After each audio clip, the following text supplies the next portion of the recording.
Greetings Guardians, I want to thank you for stopping by for this NuzzDock. I'm your host Pike. In today's video we will be putting my Guardian skills to the test along with reviewing stats, perks, popular suggestions, and my own opinion, along with any other secrets the gun has. I will be bringing this information to you in the form of a challenge run. But what's a challenge without some rules? Now over to my co-host, Harley, to break down the rules. NuzzDock Standard Gun Rules. Specialist. Use only the challenge gun. Painless. No offensive abilities. Blind. No HUD. Killmonger. Everything within reason must die. No witnesses. Acclaimed. Do the story on Legendary. Mods. Sweaty confetti. The Arrival. Now let's dive into the NuzzDock gun grading scale. Flat damage category. Body damage is 3,511. Crit damage is 4,255. Total magazine damage for body is 38,621 and 46,805 for all crit. Explosive payload body damage is 2,460 and 1,892. Explosive payload crit damage is 3,802 and 2,460. Total magazine damage for body is 47,872 and 68,882 for all crit. Shots to kill a red bar cabal on Legendary is 3 body, 2 crit, or 1 crit 2 body. Shots to kill a red bar cabal on Legendary with the perk Frenzy, 3 body, or 1 crit 1 body. Rounds per minute is 140. The unmodified magazine size is 11, with a range stat at 46 that gives us fall off 30 meters, with stability at 57 and 98 recoil that gives us a nice vertical plane, handling 55. Reloading stat of 46 puts our reload time to 3.08 seconds. With all 4 of the major stats close to 50, the gun feels really even, so any roll has the potential to feel good. Caring about the perfect column 1 or 2 perk won't change the gun drastically, only wanting to increase your specialization. I would look at range perks for PvP and reloading perks for PvE.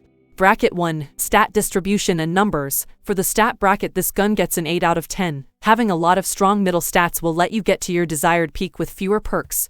Bracket 2. Perks and information. Provided by Light.gg. In this bracket we will cover the most popular perks versus the dock pick. In column 1, the MP is corkscrew rifling that gives +5 to stability, range, and handling. The column 1 DP. If I had my choice I would pick the same. The gun has good all-over stats, so just adding more of the same to boost them. This column gets a 5 out of 10. 4 of the 9 total perks would make me happy. In column 2, the MP is accurized rounds and that gives +10 range. The column 2 DP is tactical mag, +10 reload, and that brings down the reload time 2.8 seconds, +5 stability, and +1 to the magazine. A good second pick would be flared magwell, with +15 reload that gives us the lowest reload time 2.7 seconds and +5 stability. Now for what we think is the sleeper pick, accurized rounds +10 range. This column gets a 6 out of 10. 4 of the 7 total perks would make me happy. In column 3, the MP is explosive payload. 50% of your damage has no fall off. That means forever range. Then that half of the damage gets a 30% buff. The column 3 DP has 2 picks, explosive payload again, and rewind rounds. After firing about 30% of your magazine, the perk can activate. Up to 60% of the total hit shot are pulled from reserves to the magazine. This column gets a 6 out of 10, but that is only because if you can get an adept version of the gun. Explosive payload is guaranteed along with a random perk in the same column. 2 of the 6 total perks would make me happy. In column 4, the MP is Firefly. Getting a precision kill will cause an explosion in a 4-meter radius, dealing 104 solar damage and 80 in PvP. This also gives a reload stat buff +50 for 6 seconds. The explosion receives the same damage buffs currently affecting the gun. The column 4 DP. I agree that Firefly is good and has its place, but we have 3 other perks that are good. First, we'll cover Frenzy. If you do or take any damage, an invisible 12-second timer starts. Once you are over that timer, you get 7 seconds of +15% damage, +100 handling, +100 reload stat. This perk also works in your pocket. Any in or out damage will reset the timer to 7. The second perk we are going to talk about is Kill Clip. Once you get a kill, you have 3.6 seconds to do a reload, and that gives you a +25% damage buff for 5 seconds. A lot of PvE players will dismiss this perk, and in lower-end content you could be right. But in higher-end content needing 3 shots to kill a red bar, this perk will be active more than you think. The last perk we will talk about is low on the list, but it's not bad. It's more for lower end content but can pull its own weight in tougher content. Adrenaline Junkie. Get a grenade kill for max stacks of 5 or gun kills until you hit 5 stacks. Each stack you have will give plus 20 handling max of plus 100 and damage buff starting at 6% and maxing out at 33%. Will last 4.5 seconds and refresh on kill. This column gets a 9 out of 10. There are a lot of good perks, and if you can get an adept version of the gun, Firefly is guaranteed along with a random perk in the same column.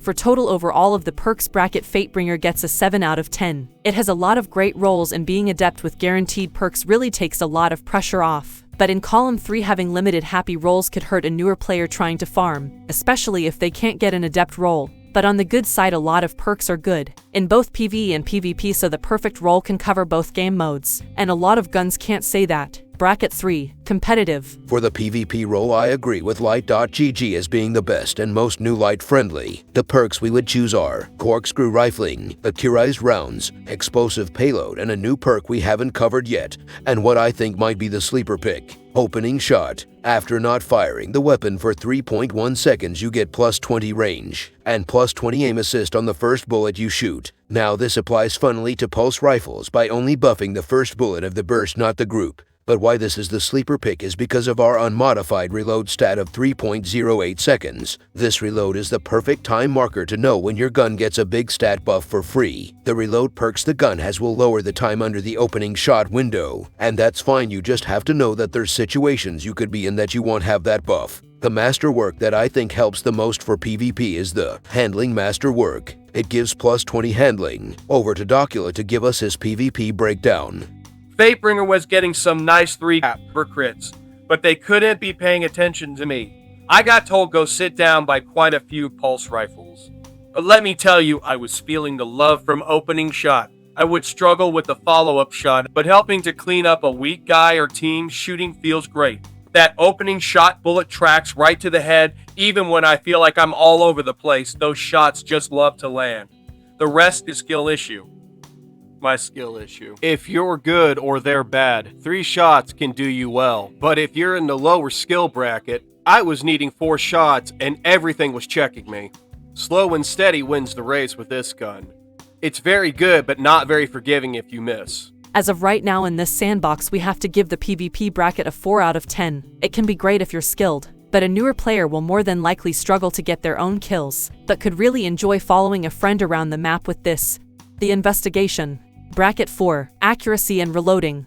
To talk about the gun's accuracy, we just have to ask the simplest question. Does it feel like the bullets land where I want? For this gun we say yes. Explosive payload helps because nothing feels completely untouchable, but that doesn't make it a range monster. On faraway small guys, like a Scion or something with a small crit, the gun has a lot of that should have been a crit moments. Shots don't feel as sticky if enemies are strafing at running speeds, but overall for accuracy we give the gun an 8 out of 10. Reloading has 2 sides to talk about. In little guy combat the gun feels great. Low end or grandmasters, bobbing and weaving around small gunfire take a little hide. Get a reload done and your health to come back. You don't feel like it's forever before you're back in the fight. The playstyle has you take a lot of little breaks to reload because of the small mag, but if you're playing right then you're only waiting for a small amount of health to come back. The flip side of that coin is boss combat. Any bullet sponge or element shield just feels like you're there forever. Boss level threats hit so much harder, making you duck off a lot more. So less of your mag gets used and you're reloading more because you're bored waiting for health to come back, so it throws off your shoot versus reload time. This can give you a false sense of this gun feels bad, because now while you wait for health to come back you reload out of boredom, but it's only been 4 bullets. So it throws off your subconscious rhythm. One of the worst situations you can be put in is if you are fighting multiple enemies with element shield and they are able to keep switching around. It can feel impossible. Depending on shots landed, you may only get 1 or 2 health bar damage shots in before you have to reload and their shields start to regen. For reloading, this gun gets 8 out of 10. Just don't get fooled into boss damage reloads. With both sides covered, bracket 4 gets 8 out of 10. The bullets land where you point. The reload feels good, but if you're forced to do it too much you start questioning your life. The Ghost.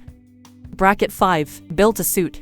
In this bracket, we will talk about how the gun plays and synergize with the subclasses. So the question is, does this gun mix with any subclass? The answer is a bland no. Its curse is its blandness. It does have the perk Osmosis. On grenade use, not kill, gun becomes the element of your grenade. But if you chose that, you lose the passive kinetic damage buff. This gives some synergy with Adrenaline Junkie, but ask yourself, are you going to take a 10% damage nerf with Osmosis or a 30% buff with Explosive Payload? For not really benefiting from any subclass but definitely not hurting them, this bracket gets a 6 out of 10. The Communion. Bracket 6. Playstyle Mechanics. How does the gun feel? Do you have to play differently in higher or lower content, or just play differently than other guns? In lower difficulty combat, the gun feels amazing with a run and gun rhythm to it. A fast and crispy reload always feels good. Drop your whole magazine, flip around, cover, reload, and come out shooting like you had a 30-round extension. In higher difficulty combat, you still play the same. Cover, reload, and managing your range is the most important. For feeling so fluid and strong, 9 out of 10. The Mirror. Bracket 7. Aesthetic. The gun has a boxy shape to it with crisp edges. The iron sights don't clutter up your view. With an iconic base color and the versatility of many shaders, fashion is not a problem. For the most part, the colors stay uniform. Some may love it, others hate it. I've never met one. For being easy on my eyes, 9 out of 10. The Cunning. Bracket 8. Acquisition. This bracket is all about how hard it is to get a roll at all. This gun is not part of any DLC. Best part, it's free for everyone. Being a raid gun can make this gun unattainable for some. This gun can drop from Encounter 3 and 4, with 5 items in each loot pool that gives you a 1 in 5 that it will be a Fatebringer. This gun has no special or seasonal events tied to it, so it's attainable all year. Being from a raid, some will never see it, but those that can raid should own one very soon. 7 out of 10. The Last Chance. Bracket 9. How hard is it to lock down that god roll? The gun gets some negative points for being a raid gun. The gun is not craftable, so RNG could bless you on your first drop or never give you what you want. The gun gets positive points for having a small perk pool, and if you can farm for an adept, you get guaranteed perks. So that makes the perk pool smaller, so you get a 1 in 5 of chance for getting what you want in each of the damage columns. Being a victim of RNG but having a small perk pool gives 7 out of 10. The Ritual. Bracket 10. Versatility. Boss killer or ad clearer. The scoring is a bit strange. 1 is only good at one job, 10 is good at both. Ad clear. The gun feels fine with red bars, but if you are being rushed by one big guy or a swarm, sometimes you have to cut and run or get overtaken. 7 out of 10 for being an ad clear with some range. Boss damage. Being a primary ammo gun, boss damage is not its best job, but with picking the right damage perks it can be used. But the same coin, the wrong perks will leave the gun hitting like a wet paper towel. 3 out of 10. If you burn all your other ammo and only have this, it's going to be a sorry damage phase. With taking both category into consideration, the gun scores kinda low, 4 out of 10. The subtotal for brackets 1 through 10 is nice, 69, but that's not all the points it's time for.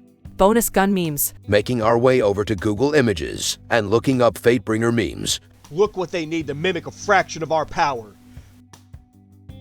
The Fatebringer I want. Firefly and explosive. The Fatebringer I got. Trash. Here's where I put my Firefly Fatebringer. If I had one! I think those were worth 1 point, bringing the master total 70. That puts Fatebringer comfortably in B tier. Thank you for watching to this point. If you really made it this far, you may have more endurance than Docula, and we spent 40 minutes on the 2 stupid tanks. If you like to join groups and never talk, our Discord is perfect for you. I post my ADHD memes on TikTok. Join that for a laugh. I've set up a Patreon. Over there I do polls to see what challenges you guys want, and you can always throw horrible, painful things my way.